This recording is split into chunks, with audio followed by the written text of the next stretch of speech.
Hola, ¿qué tal, jóvenes de la revista Bye Bye? ¿Cómo están ustedes? Si quieren venir con su mamá, si quieren venir con su tío y aquí con la hermana, lo único que tienen que hacer es venir a Tacos La Fogata, la mejor de los mochis. Mira nada más, ella viene del extranjero y le encantan los tacos, ¿verdad? Oh, sí, pero riquísimos.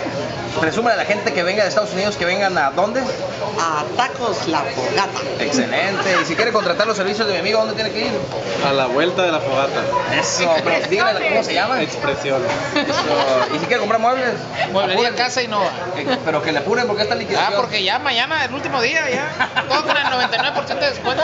Wow. Y si quiere viajar, Soleil Tours, y si quiere comer, ¿a dónde va a ir? a la fogata. Eso, mira nada más. Ánimo.